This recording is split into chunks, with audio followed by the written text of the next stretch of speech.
Salut à toutes et à tous, c'est Vic, j'espère que vous allez bien, bienvenue dans cette nouvelle review d'animé en Blu-ray. Aujourd'hui, on va parler des films de... Enfin, des œuvres de Yoshiaki Kawajiri. Alors, on va commencer par Wicked City, il y aura Cyber City Oedo 808 qui va arriver, et il y aura Demon City qui va arriver. Demon City, pour l'instant, je l'ai toujours pas reçu, donc je peux pas en parler, parce que voilà. Mais il va arriver incessamment sous peu, il a mis un peu plus de temps à arriver, celui-là, à sortir quand même. Mais on va parler d'abord de Wicked City, et après, ça sera sur une autre vidéo, on parlera de Cyber City. Alors... Yoshiaki Kawajiri, les personnes qui connaissent bien l'animation japonaise connaissent ce nom. C'est quelqu'un qui est très très connu dans le secteur. Bon, il a fait Wicked City, Cyber City, Demon City, mais il a bossé par exemple sur Gen Hiroshima, Conan le fils du futur. Il est animateur clé dessus. Il a fait l'épée de Kamui, il a fait ouais donc Gen Hiroshima, il a fait le roi Léo TV3, ça je l'avais dans ma liste. Ninja Scroll, évidemment, ça c'est très connu. D'ailleurs, c'est assez demandé. En retour en Blu-ray, hein, Ninja Scroll, ça c'est longtemps que ça demande ça. Donc il y a ça, Vampire Hunter D aussi. C'est pas n'importe quoi, hein. Vampire Hunter D Bloodlust, c'est pas n'importe quoi. Un jour ça ressortira peut-être en Blu-ray. Metropolis, qui d'ailleurs va arriver normalement chez Dybex, hein, incessamment sous peu. Il a fait Animatrix, il a fait la série télé Ninja Scroll, enfin il a fait beaucoup de choses. Et c'est quelqu'un qui est très talentueux, hein, ça, il n'y a pas d'ambiguïté là-dessus. C'est un des maîtres de l'époque au niveau animation. Il a été à tous les postes, animateur clé, réalisateur, au scénario, au design des personnages. Il a fait beaucoup de choses. C'est vraiment quelqu'un qui est très polyvalent, mais surtout quelqu'un qui est très talentueux. Parce qu'on peut être polyvalent, mais au final, on peut faire tout très mauvais. Lui, l'avantage, c'est qu'il est bon partout, en fait. Donc, c'est ça qui est bien quand même là-dessus. Donc, on commence avec Wicked City. Donc, première chose qu'on peut constater, c'est un coffret A4. Alors, encore une fois, coffret A4. C'est bien si vous avez 2-3 coffrets, si vous en avez une vingtaine, ça commence à devenir compliqué. Parce que ça vous bouffe en fait ni plus ni moins un étage complet de Billy, hein, un coffret A4 en hauteur de toute façon. Là où un G2, on peut faire le système de double rangée, on peut caser donc plus de coffrets dans un emplacement de Billy. Là, sur les A4, c'est beaucoup plus compliqué. Au point que quand même ça devient vraiment même chiant de l'aller ranger les coffrets A4. Donc visual full, on peut constater, première chose qu'on voit ici, il y a du vernis sélectif et surtout il y a un effet pot de pêche, donc soft touch qui a été appliqué en revêtement sur le coffret. C'est sympa au niveau effet, ça fait premium quand même en main. Mais quand même, quand on a ça sur un gros format, ça fait vraiment un peu boîte à chaussures, hein. Je suis désolé de le dire. C'est quand même le format boîte à chaussures classique qu'on a. On peut mettre les finitions qu'on veut. Ça reste un coffret A4. Ça prend de la place. Et c'est surtout qu'en coffret G2, ça prend quand même beaucoup moins de place. Et on a des qualités aussi toutes excellentes, hein, c'est pas le problème. Je resterai quand même sur un détail quand même de la face avant et de manière générale du design. Le logo, je suis pas du tout convaincu par le logo. Ça fait vraiment... Enfin, franchement, ça fait vraiment un peu logo team de Fanstop des années 2000, hein, quand même, hein. C'est pas beau. Bon, aux États-Unis, ils avaient un logo un peu différent. Je vous mettrai peut-être une image si j'arrive à en trouver une. Un peu en style police, très liné, etc. Enfin, c'était un peu bizarre. Mais là, c'est pas mieux, hein, franchement. Des fois, rester dans la simplicité, c'est beaucoup mieux que là, avec l'effet de particules, etc., qui sont même sur le logo d'Ibex, hein. Ici même. Vous voyez, ça fait un effet de particules, etc. Je trouve pas ça très joli quand même sur Wicked City. Puis ils sont sur les trois, hein, je précise bien. Sur Cyber City, c'est pareil. Sur Demon City, c'est pareil. Donc, on va passer à la face arrière. Alors, la face arrière, il y avait un flyer. Flyer qui était collé, d'ailleurs, au passage. Et on va en parler juste après. Puisque ça pose problème sur ce coffret-là, sur ces coffrets-là. Plus sur sur Cyber City, on en reparlera. Ou sur Wicked, normalement, j'ai ça à vous montrer. On va voir ça juste après. Alors, Wicked City par Yoshiki Kawajiri, maître absolu de l'animation japonaise des années 80. Alors, un des maîtres absolus, oui. Maître absolu, ça peut sous-entendre quand même que c'est lui et pas les autres quand même. Ça, c'est du pinaillage, mais quand même. Le chef-d'œuvre cyberpunk animé par excellence, enfin, alors c'est un excellent film. Vraiment, je vous le dis, c'est un excellent film. Bon, évidemment, c'est quand même un petit peu olé par certains moments. Donc, c'est pas à montrer à n'importe qui. Bon, évidemment, quand on regarde Wicked City, on n'a pas 13 ans, hein, ça c'est sûr. Mais quand même, je préfère vous prévenir parce qu'il y a des gens sur, par exemple, le Violent Jack. J'ai quand même bien insisté là-dessus. qu'il y a quand même des scènes très, très explicites et violentes quand même, et où il y a un mot qui commence par un... Il y a des scènes avec un mot qui commence par un V, qui finit par un L. Il y a quand même des gens qui ont acheté, ils sont quand même venus se plaindre dans les commentaires en me disant « Ah oui, c'était violent, etc. » Et je l'ai quand même prévenu, donc je réinsiste encore une fois. Wicked City, il y a des scènes, voilà, il y a de la nudité, donc il faudra faire attention et de ne pas acheter ça si vous n'aimez pas ça. Faites attention quand même. Donc on a le texte d'accroche ici, vous avez la même chose en allemand de l'autre côté, parce que c'est un coffret multilingue. Et vous avez du coup les informations techniques. Juste au passage, avant de passer aux informations techniques, il manque un i ici, si vous regardez bien. Kawajir, ouais, c'est Kawajiri, hein, mais bon, c'est pas grave, ça c'est une petite erreur dans la lecture. Et vous avez du coup les spécifications techniques, 16 neuvième en 1080p Blu-ray, français DTS HD. Le japonais étant... Alors, par contre, mettre japonais comme ça en caractère, ça fait vraiment con. C'est juste le mettre en non direct, c'est mieux, parce que là, ça fait vraiment weeb. Hein. Ça fait un peu, dans Monster, c'est je suis japonais, je suis japonais, je suis fils du soleil levant, arigato. Ça fait un peu ça. Hein. Donc ça c'est vraiment con, ça. DTS HD aussi pour le japonais. Bon, l'allemand, hein, bien sûr, nos amis allemands, stéréo aussi, DTS HD. Et on a des sous-titres français, allemands et néerlandais pour environ, je crois, c'était 60-70 € le coffret. Et c'est disponible chez Dybex, bien sûr, comme vous l'avez vu en bas. Alors, voilà, je vais revenir justement sur la colle. Le flyer était collé. Par pitié, quand on fait des revêtements soft touch, comme celui-là, il ne faut jamais mettre de colle sur les flyers. Pourquoi ? Parce que tout simplement, quand vous mettez de la colle, ça donne ce genre de tache, en fait, là, ici. Vous voyez ? Et ça ne s'en va pas, hein. Ça ne s'en va pas. Le soft touch, ça marque énormément. Une rayure, une colle, un produit, un éternuement, un bout de morve, vous avez là. D'ailleurs, vous voyez, j'ai des traces ici, là. Vous voyez, ça, c'est des traces d'assemblage à l'usine. Hein, parce que je l'ai reçu comme ça, sur le blister, c'était comme ça. Hein. Vous voyez, ça, c'est des traces d'assemblage à l'usine. Moi, je suis désolé, si on fait des finitions comme ça en soft touch, on ne colle pas les flyers. Olziani me l'a fait à l'époque. Hein. Vous avez vu ce qui s'était passé. Hein. Ça tachait un peu le revêtement soft touch. C'était pas beau du tout. Là, il faut pas faire ça quand tu fais justement du soft touch. Il faut jamais coller les flyers parce que c'est le meilleur moyen que ça fasse une trace et que ça s'en aille plus. Et là, c'est le cas sur le mien et je pense que toutes les personnes, j'en ai vu. Hein. Je vous rappelle qu'on a un Discord communautaire, le lien est en description en bas. Juste vous cliquez sur le lien Linktree. Certaines personnes qui l'ont reçu, ils avaient pris en photo justement quand ils avaient retiré le flyer et ça faisait une tache aussi. Donc voilà, donc il faut pas faire ça, ça c'est le genre de truc qu'il faut absolument pas faire quand on fait du soft touch. Hein. Ça c'est une erreur assez grossière quand même quand on fait du premium. Hein. Vous avez à l'intérieur un coffret noir, tout vraiment très joli, là-dessus ça c'est bien, ça fait plus sérieux quand même. Vous avez une carte lenticulaire. Alors, dernière fois que j'ai eu une carte lenticulaire dans la main, c'était le coffret Golgo 13 chez Tanuko. Je dois quand même avouer que l'effet sur Wicked City est quand même 1000 fois meilleur que ce qui a été fait sur Golgo 13. Ça, il n'y a pas photo. Bon, voilà, peut-être que le matériel envoyé était quand même de meilleure qualité, ou peut-être le budget pour faire la lenticulaire est quand même plus important. Parce que là, vraiment, on voit l'effet de profondeur, ça, il n'y a pas de problème. Bon, c'est pas un goodies que je raffole, hein, j'en ai rien à foutre des cartes lenticulaires, ça ne m'intéresse pas, on n'est plus dans les années 2000. Mais force est de constater quand même que l'effet est très joli. Ça, pas de problème, c'est sympa. Donc on met ça de côté. Vous avez à l'intérieur le storyboard. Alors le storyboard, on reviendra dessus, il y a quand même des choses à dire dessus. Donc voilà, on va mettre ça de côté. Vous avez les artworks, ici même. Voilà. Voilà. Et vous avez le steelbook que j'ai déjà rangé en film, justement. Je vous montrerai pourquoi. Vous allez comprendre juste après. On met ça de côté. Voilà. Donc on va passer sur l'artbook, l'artwork. Hop. Voilà, donc vous avez illustration, tout ça. C'est très joli, là-dessus, il n'y a pas de problème.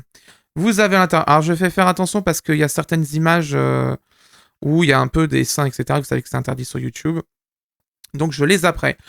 Donc, vous avez tout ça, bien sûr, tout ce qui est design, etc. Vous les avez ici. Ce n'est pas traduit, par contre. Ni traduit, remplacé avec le texte ou mis en dessous une annotation, etc. Ça, c'est dommage parce que ça aurait été sympa, justement, d'avoir la traduction de ça. Donc voilà, vous avez tous les designs avec des personnages, etc. C'est très sympa. Pareil, encore une fois ici, pas d'annotation, pas de traduction, etc. C'est quand même bien dommage. Voilà, c'est très joli. Mais vous voyez, moi je reviens là-dessus. tout ce qu'on voit là, il n'y a rien qui justifie un A4 pour l'instant. Rien du tout. Le lenticulaire, on peut le faire en format G2, c'est pas un problème. Les visuels là, c'est pas des illustrations full de dessins ou de vraiment d'énormes croquis très détaillés, etc. Ça ne justifie pas un A4. Donc pour l'instant, tout ça, on peut le mettre dans un G2 en fait. Hein. Ça, je reste vraiment, vraiment clair là-dessus. G2, ça aurait été bien aussi. Hein. Voilà, voilà. Là, par contre, la nudité, on va éviter. Hop, voilà. On va avancer, toc. Parce que c'est le meilleur moyen de se faire striker la vidéo. Donc ça serait dommage en plus. Voilà, il y en a encore une ici. Voilà. Là, ça va, ça passe encore. Donc voilà. Donc vous voyez tout ça, là déjà. Ah, petit plan culotte, évidemment. Ça fera plaisir à nos amis fans de Pantsu. Vous voyez tout ça, là. Tout ça, ça peut être sur un G2. Il n'y a rien qui justifie, en fait, un A4, là. Rien. Il n'y a rien du tout. Ça, c'est vraiment du caprice. De la part de l'éditeur. Pour faire des A4, parce que là, clairement, il n'y a rien. On va regarder le storyboard. Alors, le storyboard, c'est bien quand c'est annoté. Encore une fois, parce que les storyboards non annotés, c'est bien pour voir les plans, ok, c'est sympa. C'est une niche qui va regarder. Alors, par contre, il n'est pas nettoyé, etc. On a les tâches, etc. Ça, c'est pas terrible quand même. Je suis désolé, hein, mais moi, quand j'achète un coffret A4 qui a un storyboard, la moindre des choses, c'est quand même le nettoyer. Il y a les tâches. Qu'on me sorte pas, oui, mais c'est pour ressentir la passion, les trucs comme ça. Enfin, ce genre de discours, non. Quand t'achètes un coffret à 70 €, 80 €, ça doit être impeccable. Ça, ce genre de choses, ce n'est pas accepté. Qu'on laisse les tâches comme ça, là, marron, etc., ça fait vraiment con quand même. Hein. C'est pas joli. Hein. Les bouts de scotch, je peux comprendre, parce que c'est vrai que des fois, on modifie le plan parce qu'on trouve qu'il est pas bon. Au lieu de refaire intégralement la page, on refait juste le dessin en question et on modifie la case. Mais les tâches, par contre, je suis pas d'accord. Les tâches, clairement, non. Donc voilà, donc c'est très... Voilà, c'est un storyboard, hein, de toute façon. Vous voyez le film, en fait, dans sa version de prod. Hein, voilà, c'est ça, c'est un storyboard, mais c'est pas annoté, donc du coup, il n'y a pas de... Il n'y a pas de compréhension possible. Et même avec Google Lens, j'ai essayé, hein, de toute façon. C'est pas fameux, hein, parce que les caractères sont trop petits. Et que voilà. Donc voilà, vous voyez, par exemple, un exemple tout bête, là, vous voyez, il y a des bouts de scotch parce qu'ils ont remplacé justement la scène là, ce plan-là, par celui-là. Là, ça se comprend. Ok, on peut le laisser. Mais les taches de café, les trucs comme ça, non. Non, ça c'est juste parce qu'ils en ont rien à foutre, ils font pas attention. Et voilà, c'est tout. Il n'y a pas d'histoire de oui, le réalisateur, il a pleuré sur le... Non, il n'y a pas tout ça, hein, ça suffit. Et voilà, c'est le film en storyboard. Rien de nouveau, hein. On a déjà eu ça sur Akira, on a eu ça sur plein de trucs.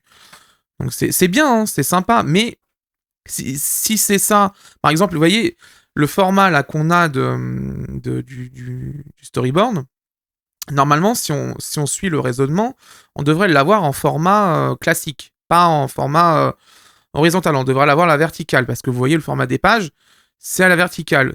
Là, le problème, c'est qu'on nous met des doubles pages, donc on n'a pas la page plein format, mais du coup, ça perd son intérêt, parce que si l'argument du A4, c'est d'avoir les visuels en plein format, tu l'as pas même pas sur le storyboard.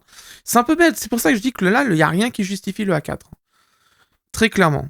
Donc on voit qu'il y a quand même eu pas mal de trucs qui ont été remplacés, hein, parce que dès que vous voyez une case avec du blanc en fond au lieu du jaune, c'est un remplacement de case. Et donc ils ont modifié quelque chose là-dessus, vous voyez. Voilà, c'est encore des choses là, un bout de scotch, etc. pour pouvoir modifier le storyboard. Maintenant ça se fait en numérique. Hein. Maintenant les storyboards se font en numérique, hein, c'est généré, hein, c'est directement. Il y a des applications qui existent pour ça hein, maintenant. Donc, mais à l'époque, on faisait ça sur papier. C'était à la bonne époque. Voilà. Et après, on laissait un petit peu part aussi à la créativité des animateurs, etc.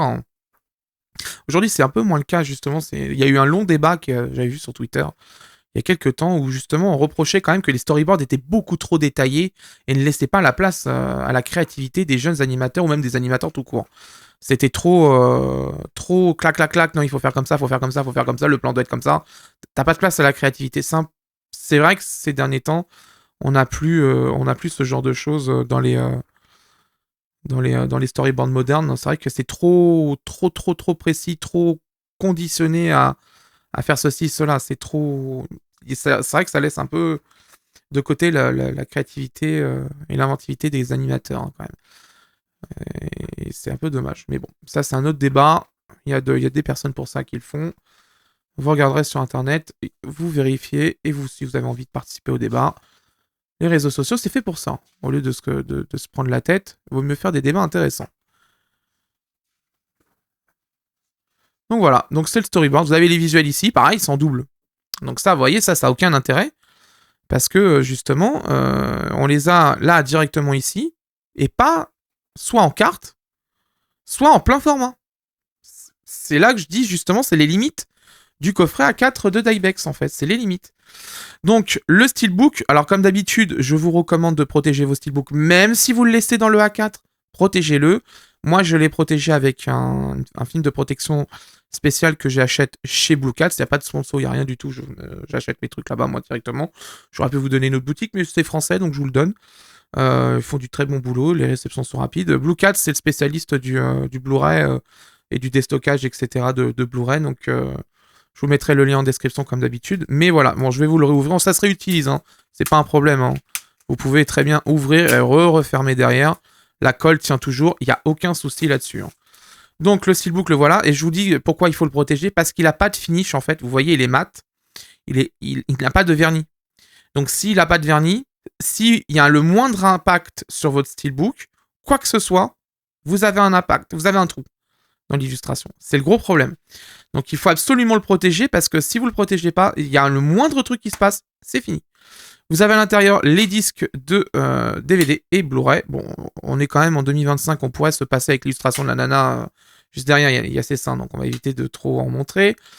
On pourrait quand même se passer des DVD, hein. Aujourd'hui, quand même, c'est... Voilà, peut-être des OST, des trucs comme ça, mais franchement, le DVD, ça a plus d'intérêt. Enfin, les gens plus qui achètent le DVD, je tiens juste à rappeler, c'est là que je vois pas la cohérence, en fait, de Dybex là-dessus. La cohérence veut que les DVD doivent toujours être pas chers, parce que la clientèle qui achète les DVD s'en fout de l'image. Eux, ce qu'ils veulent, c'est payer le moins cher pour avoir l'heure. Bon, pourquoi pas. Ce qui est dommage, hein, parce qu'en réalité, ils payent très cher l'œuvre, parce que le DVD, c'est un support complètement dépassé, vendu au prix d'or. Donc, ce qui est dommage, je vais commencer à ranger le coffret. Ce qui est dommage, c'est que mettre le DVD conditionné à un A4 fait qu'automatiquement, les gens qui veulent juste le DVD, par exemple, pour voir l'œuvre, bah, ils peuvent pas, en fait. C'est pas possible. C'est pas possible du tout. Parce que tout simplement, ils sont obligés d'acheter le coffret A4 et donc le Blu-ray, les books, etc.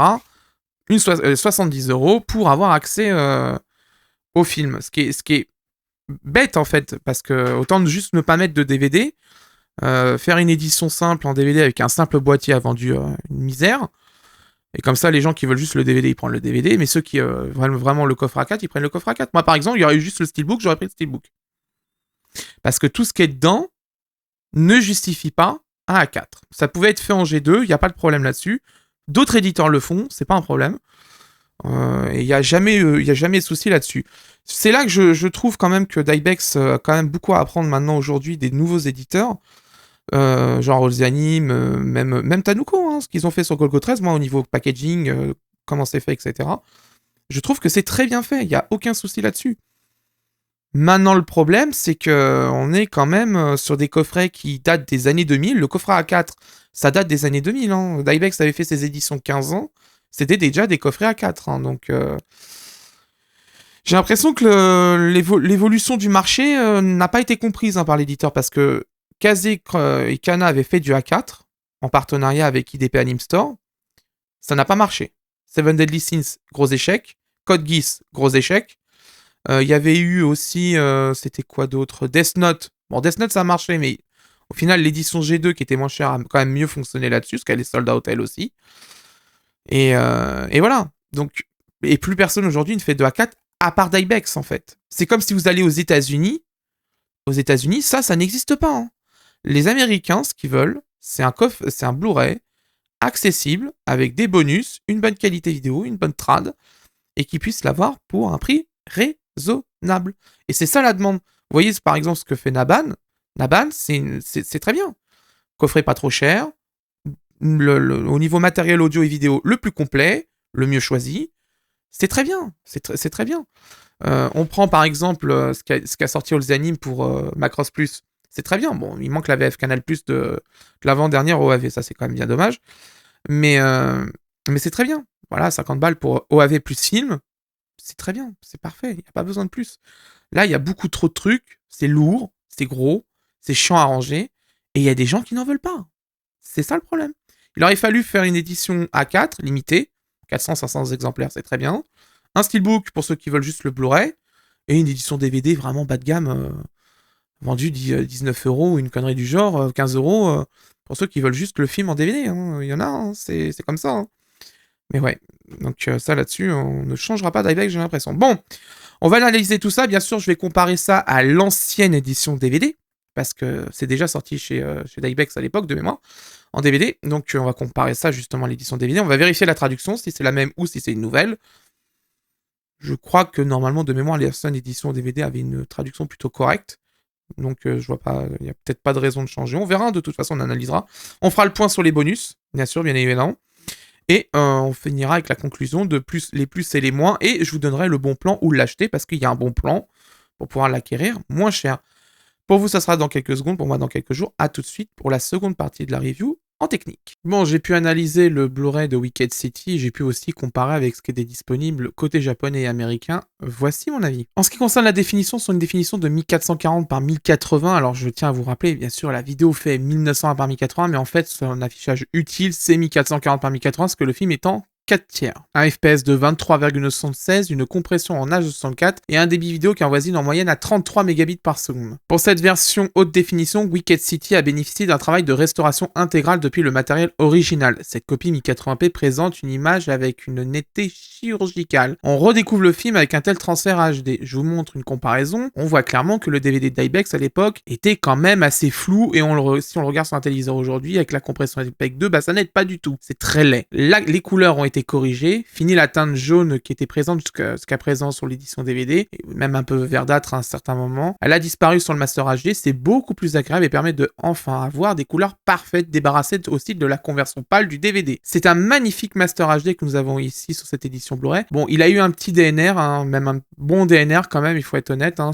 aussi bien sur l'édition américaine que japonaise, hein, c'est la même chose. On a la même chose aussi sur notre édition française, c'est identique sur ce point, c'est le même master qui a été utilisé. La compression vidéo est impeccable, je n'ai strictement rien à dire dessus. Excellente répartition du débit vidéo à l'image, même dans les scènes avec forte action. Le profil d'encodage permet de conserver le très léger grain qui est resté d'après le DNR que fait côté japonais, parce qu'il a quand même été un peu balèze, mais je comprends pourquoi. Le profil permet de vraiment plutôt bien conserver les détails. C'est d'ailleurs en fait très similaire à ce que Discotech avait fait au niveau encodage, au niveau couleur, grain, etc. Ils partagent de toute façon le même matériel. Dans l'ensemble, la qualité vidéo de Wicked City est excellente. C'est une magnifique mise à jour de l'édition DVD en corrigeant la totalité des problèmes de l'époque. Avis très favorable concernant la qualité vidéo. Au niveau du son, VO/VF, DTS, HDMI, 16 bits, 48 kHz. La VO sublime, au casque, c'est vraiment agréable pour les oreilles. Restauration oblige, hein, bien sûr. Tout a été refait dessus, tout est propre, tout est nickel, tout est impeccable. C'est vraiment impeccable. Vraiment là-dessus, c'est comme dirait le chef Michel Dumas, super nickel. La VF, on va faire le point. Il existe 2 VF sur ce film. La première, c'est celle des VHS d'Agobert Vidéo, avec par exemple Philippe Auguste en Taki Renzaburo. Donc ça c'était enregistré à la Sophie à l'époque. Cette VF était vraiment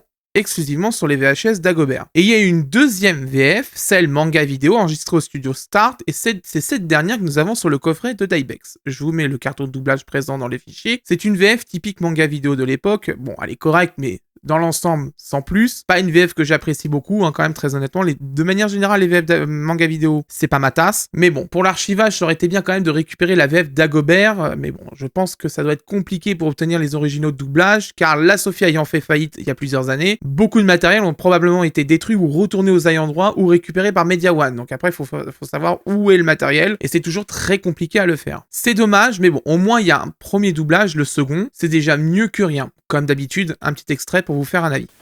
Docteur Maillard, il est évident que vous êtes quelqu'un de très énergique et vigoureux, mais je dois vous demander d'arrêter de harceler ma partenaire.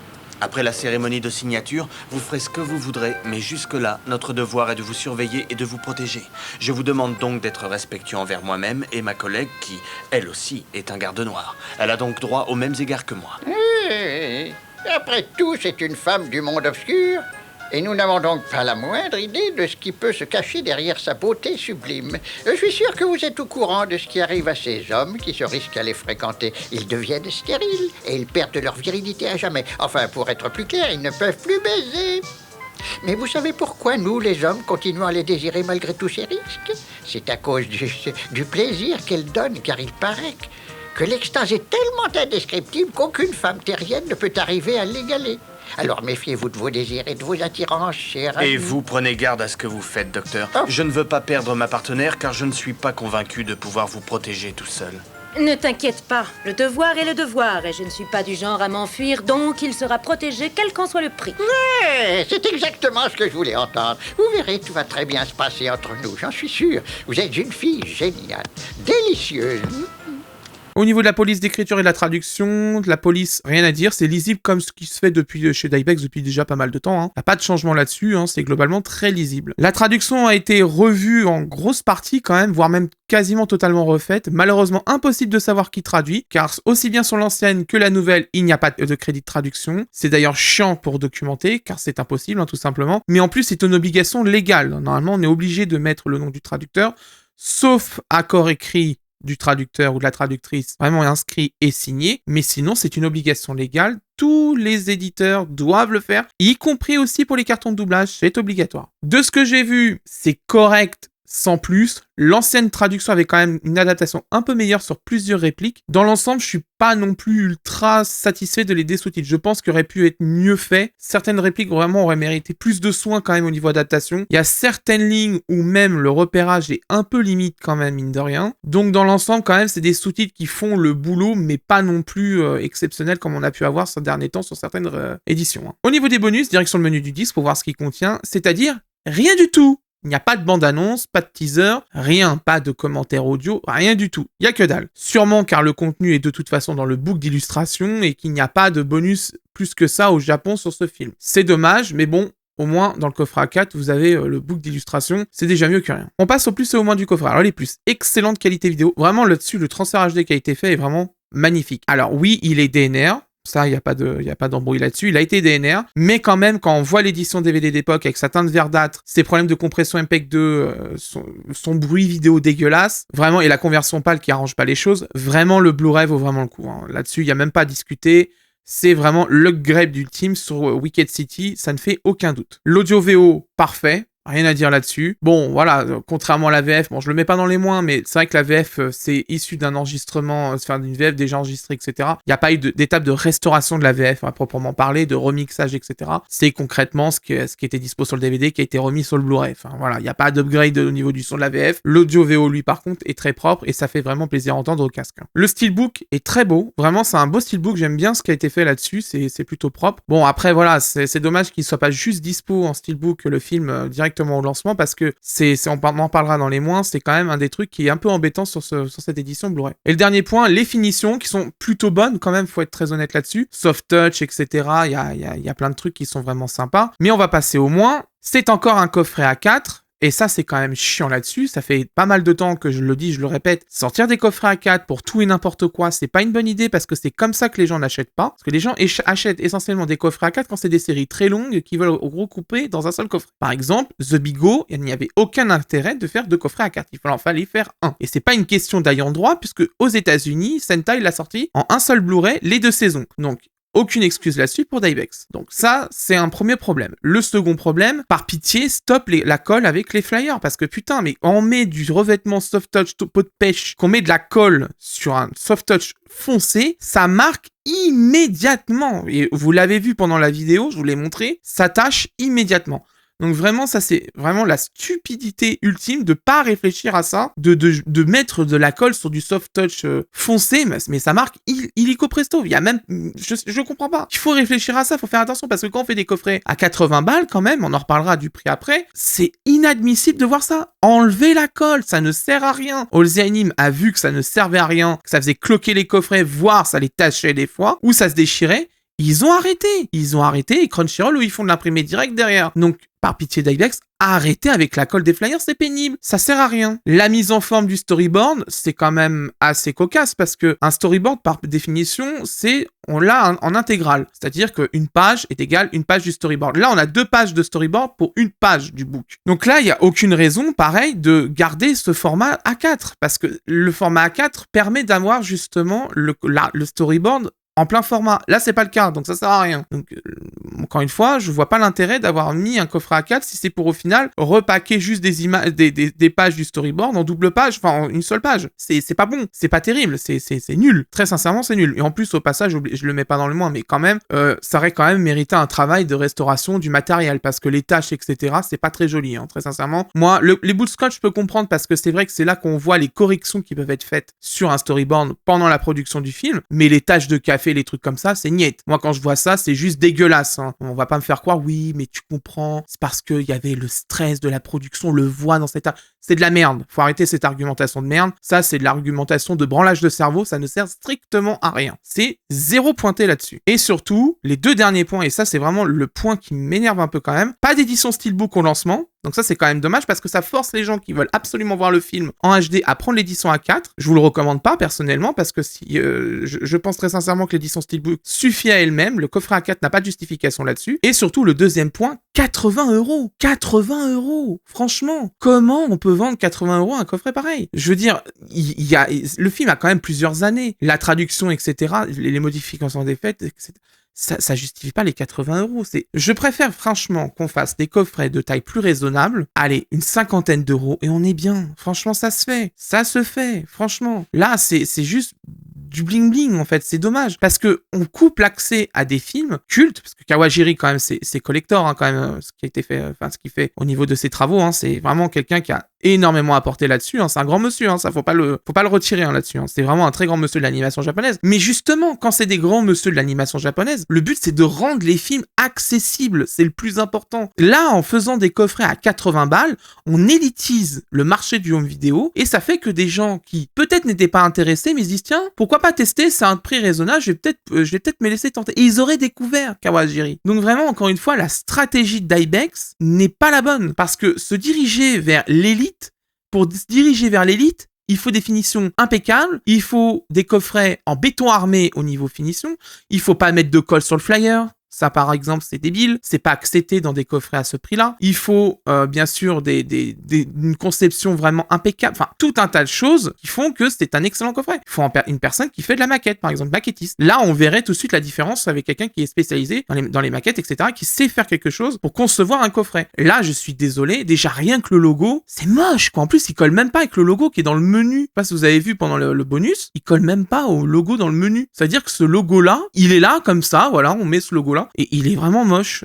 Par exemple, ça aussi, une personne qui a du recul sur le design et sur ce qui plaît dans le marché n'aurait jamais mis un logo comme ça. Jamais. Parce qu'on sait tous que c'est moche. C'est pas beau. Ça fait logo de team de fansub des années 2000. Je le répète encore une fois, mais c'est vraiment le cas. Je trouve ça vraiment pas terrible. Si vous voulez acquérir le coffret, le bon plan, c'est chez Anime Store, 69,95 €. C'est un prix remisé du prix vendeur, enfin du prix recommandé, hein, bien sûr. Hein, parce que le prix recommandé, c'est 79,80 €, donc 80 € hein, concrètement. Donc c'est 10 € d'économiser, c'est toujours ça bon à prendre, mais je recommande quand même la meilleure économie, c'est d'attendre une édition Steelbook seule, car le A4 ne vaut pas le surcoût demandé. Cette fois-ci, vraiment là-dessus, ça fait comme Memories, Crusher Joe et Arion, ça ne vaut pas le surcoût, je suis désolé. Prenez-les en édition simple, au moins ça vous prendra moins de place dans votre vidéothèque et vous aurez accès à l'œuvre. Et c'est le principal, justement. Avoir accès à l'œuvre dans les meilleures conditions possibles, c'est ce que la majorité des gens cherchent. Voilà, c'est la fin de cette review, j'espère qu'elle vous a plu. Prochainement, il y aura la review de Mashle. Alors, j'ai prévu de le faire là maintenant. Après, ça sera The Eminence in the Shadow parce que j'ai reçu le Blu-ray de la saison 1 et on va pouvoir faire ça tous ensemble, tranquillement. Mais globalement, de ce que je vois sur Mashle et sur The Eminence in the Shadow, ça a l'air plutôt pas mal. J'attends de voir d'avoir fini vraiment correctement les coffrets, mais c'est plutôt correct. On attaquera après Cyber City Oedo 808 et on terminera les Kawajiri avec Demon City qui arrivera un peu plus tard parce que lui, il est sorti bien plus tard que les autres coffrets, donc il sera de toute façon en en dernier. Si vous souhaitez soutenir mon boulot, bien sûr, vous avez l'abonnement, le pouce bleu, la cloche, le bouton super merci et vous avez le bouton rejoindre si vous souhaitez avoir accès aux reviews en avant-première. C'est la seule contrepartie que je peux vous offrir sans trop favoriser les gens qui payent par rapport aux gens qui ne payent pas, parce que les gens qui soutiennent la chaîne financièrement, bon bah voilà, j'essaie au moins de vous apporter quelque chose, mais il faut pas non plus que je frustre les gens qui ne peuvent pas le faire, parce que tout le monde ne peut pas le faire, et donc j'y pense assez souvent à tout ça, donc voilà. Donc vraiment, je remercie toutes les personnes qui soutiennent la chaîne, financièrement ou non, qui cliquent sur les liens Amazon, qui font leurs achats avec les liens Amazon, qui me soutiennent dans mon travail, qui m'encouragent, qui m'envoient des DM. Ça fait vraiment plaisir et je vous remercie infiniment. Ça prouve encore une fois que j'ai la meilleure communauté niveau animation japonaise. J'ai des gens vraiment très cultivés qui font des gros pavés en commentaire que je lis à chaque fois d'ailleurs. Ça me prend des fois du temps. Vous vous rendez compte, des fois je réponds à 2h du matin, c'est parce que justement c'est en fait le moment où j'ai le temps. Souvent quand je vous réponds à 2h du matin, c'est que je suis en train d'enregistrer une vidéo et que je viens de la finir en fait. Donc pour me faire une pause, je vais voir les commentaires et je réponds à vos commentaires. C'est ce qui se passe souvent et c'est comme ça que je travaille très souvent pour faire les reviews. Donc voilà, donc vous le savez maintenant. Mais un jour je ferai une vidéo, je pense. Pendant la vidéo de collection, elle va arriver. J'attends une bibliothèque Ikea pour ranger mes coffrets A4 parce qu'actuellement ils sont tous par terre et que là c'est plus possible. Moi je peux pas vous montrer ça en vidéo, c'est juste pas possible. J'ai trop de respect pour vous montrer une vidéo de collection qui n'est pas vraiment parfaite. Donc je préfère recevoir ma bibliothèque, l'installer, ranger les coffrets A4, etc. et vous faire une belle vidéo. Et je pense je vous montrerai mon quotidien en tant que reviewer de coffrets Blu-ray, de vous voir, je pense dans mes yeux pendant à peu près, une semaine, pendant que je teste un coffret Blu-ray de A à Z, pour vous voyez justement comment ça se passe et surtout l'envers du décor. Et l'envers du décor, c'est beaucoup de fatigue, c'est beaucoup de dépenses et au final des fois c'est pas beaucoup de résultats parce que vous voyez, je m'en fous des vues, mais j'ai fait par exemple Amer Béton. Amer Béton, c'est un film que j'adore. Vraiment, c'est un film que je l'ai au trip. Celui-là, quand je l'ai vu la première fois, c'est un film qui m'a vraiment scotché parce qu'il était tellement bien réalisé, tellement bien animé. Le scénario était vraiment cool. Et en plus, ça adaptait du manga, donc que j'ai déjà lu. J'étais là, wow, franchement, c'est un super film. Là, j'ai fait la review. Je m'étais dit, allez, peut-être que les gens, ça va les réintéresser, peut-être de voir Amer Béton, qu'il y a une nouvelle édition et tout. Peut-être ça va les brancher de peut-être investir dedans. Que nenni, malheureusement, et je le savais parce que avant de poster une vidéo, je fais un test en général avec l'algo de YouTube pour voir un peu de quoi sera la portée de la vidéo. Ça m'avait annoncé d'emblée que la vidéo n'aura pas de portée parce que le public que je vais viser n'est pas sur YouTube et que malheureusement ne fera pas de vue. Et c'est dommage parce que ce film mérite en fait d'être vu. Peut-être parce que les gens ont déjà lancé une édition Blu-ray et que ça leur suffit. Peut-être que les gens n'ont juste rien à foutre. Peut-être, je peux comprendre aussi. Mais ça me fait mal parce que c'est vraiment un film vraiment qui me tenait à cœur de le faire, comme beaucoup d'ailleurs d'animés que j'ai fait qui n'ont jamais fait le moindre vue, mais je voulais le faire parce que vraiment ça me tenait à cœur de le faire et que c'est un film que j'aime beaucoup. Mais bon, c'est comme ça, c'est la loi de YouTube, c'est la loi de l'offre et de la demande. En général, c'est plutôt les animés populaires, etc. qui marchent, tant mieux, il en faut pour tous les goûts de toute façon, mais vraiment, là pour le coup, ça m'a fait un peu mal parce que vraiment, moi j'étais content, j'étais là, ouais, super, on va faire un super film d'animation aujourd'hui, là vraiment qui envoie la sauce. Et voilà, ça m'a un peu déprimé, je vous avoue que ça m'a mis un coup au moral quand même assez vénère. Parce qu'en plus, elle a été chiante à faire cette vidéo. Mais bon, c'est comme ça. C'est l'offre et la demande. Et j'accepte totalement le jugement de ma communauté. Il n'y a pas de souci là-dessus. Quant à moi, je vous laisse. Et d'ici là, portez-vous bien. Ciao.